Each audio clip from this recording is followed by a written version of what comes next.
successfully achieved. More precious gems for us, dust. Come to the den. I feel an outrageous plan coming on.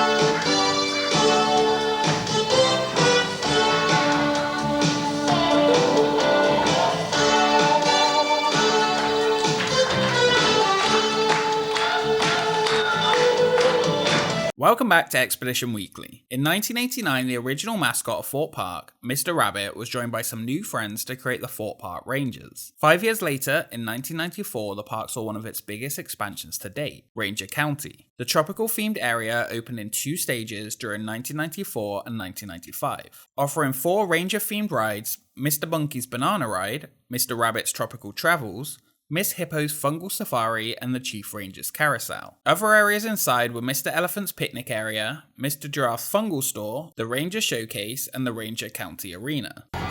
This is a studio rehearsal by the Thorpe Park International Skydiving Team. Every season from July through to the beginning of September, you can enjoy a spectacular show performed 3 times a day in the Rangers Arena. The arena opened with the first phase in 1994 and was a 900-seat open-air arena with distinct blue and yellow seats, and over the years featured many shows, mostly during the summer months.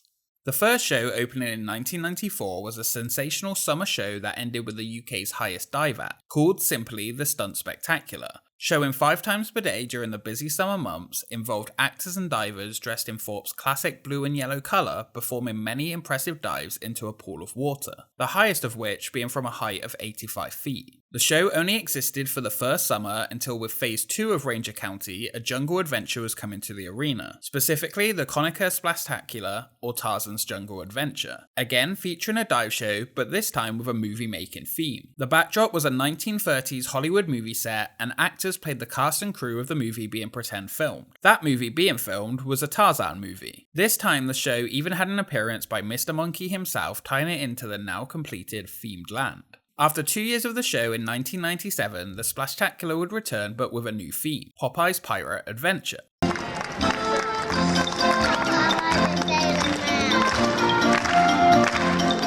This time featuring spinach-loving Popeye, Olive Oil, and Bluto/Brutus and his crew of pirates. The show was acted out to a pre-recorded soundtrack which provided the speech and sound effects, taking a more comedic route, ending with a pirate climbing the mast and falling off while on fire. This year, the previously small dive pool was lengthened to cover the whole front of the stage so Popeye could enter by boat. I always says, never do today's what you can put up till tomorrow's. Popeye would only find his home in the arena though for 1 year. The following year, the jungle theme returned with the Safari High Dive Show. For 4 years, the High Dive Show with a jungle backdrop ran in the arena during the summer months. While Thorpe at the time was a full family park, 2002 and 2003 saw the addition of 2 roller coasters back to back. Along with the opening of Nemesis Inferno, the second of these 2, this year the new arena show would take a step up in quality with the opening of the amazing Spiderman show. Developed in partnership with Universal Shows and Entertainment, the new show was an action-packed experience with breathtaking stunt acrobatics, special effects, and pyrotechnics.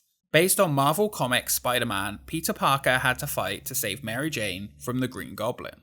Similar to the earlier Popeye's Pirate Adventure show, a pre-recorded soundtrack contained the speech and sound effects for the show. And so the evil Green Goblin lays out his plans to kidnap Mary Jane Watson and bring her to their den and demand a large ransom for her return. As well as an American voiceover narrating the story. Using a cast of 6 actors, the 30-minute show was perhaps the best ever created at Thorpe Park. A brand new set featuring cartoon-style buildings took over the arena. Starting out with a robbery by Green Goblin and then the arrival of Spider-Man, the fighting took place all over the sets, even on top of the buildings with falling-style stunts. Spider-Man even crawled up and down the front of the building facades. Not content with just stunts, the show even featured singing with a love song sang by MJ about Spider-Man to Peter Parker. While MJ is singing again, she is kidnapped and of course Spidey comes to save the day.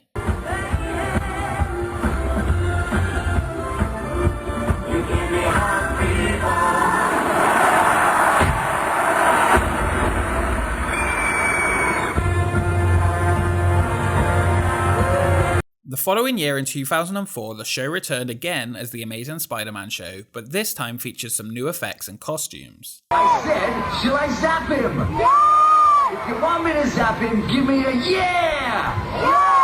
I said, give me a yeah!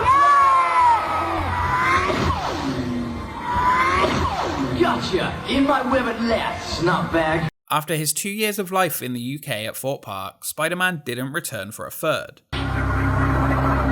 I'll be back! Thorpe Park was in full-on aim-to-thrill mode by 2005, and instead Stunts Mania took over the space with a motorbike and stunt show, again featuring a dive from the high dive whilst on fire. The fun cartoon backdrop was replaced by pop art-inspired boards. –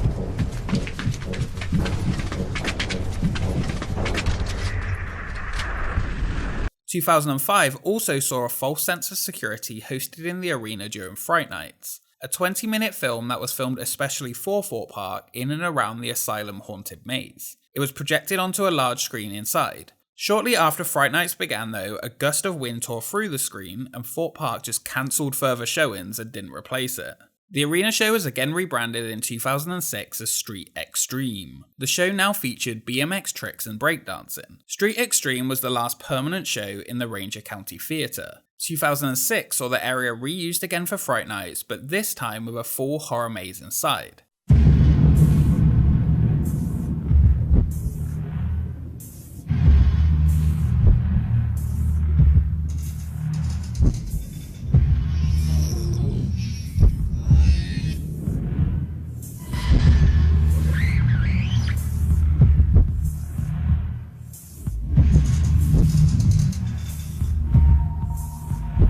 Seven debuted in a temporary tent built inside the arena, based around the 7 deadly sins. The maze returned each year inside the arena until it was moved in 2010 for a new maze, Experiment 10, located inside Thorpe Park's best reusable buildings, shipping containers. Experiment 10 was later replaced with My Bloody Valentine, which held its final year inside the arena in 2014.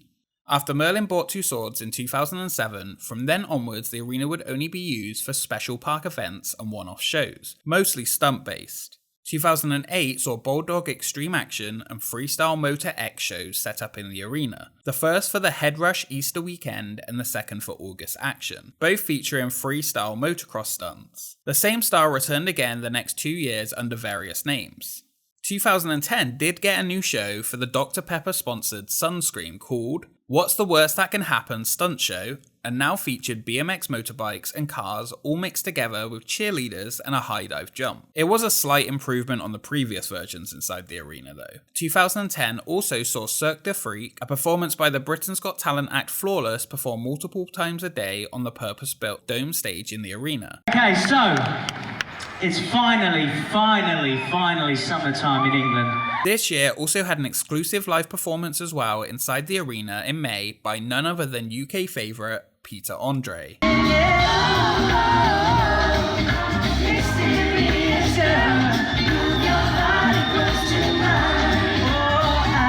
The next few years, stunt shows continued to return for the special events weekends throughout the year. The arena though was starting to become quite run down and pretty grotty inside. The end of the 2014 season saw plans submitted for the removal of the arena, the Ranger Carousel and the surrounding area, for a brand new dark ride expected in 2016. That ride turned out to be Derren Browns Ghost Train, one of the biggest wastes of money in UK parks, though that is for another time. Over the years, Ranger County's rides and theming were removed one by one along with the presence of the mascots in the park, ending with the removal of the Ranger County Arena, with one current exception. Mr. Monkey's Banana Boat Ride is still going strong today. Spider-Man had a short-lived visit to Thorpe Park, and without doubt was the highlight of an otherwise unremarkable list of shows inside the Ranger County Arena. Over the years, the shows inside have offered an odd mix of story, characters and stunt experiences, which progressively lost quality from the peak of the Spider-Man show and the Thorpe Park of old.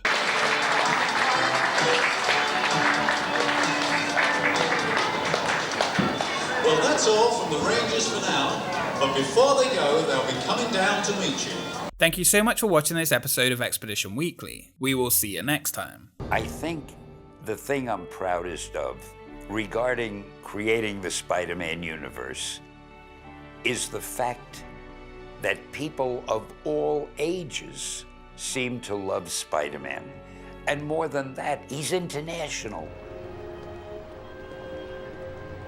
You know, I guess one person can make a difference. Enough said.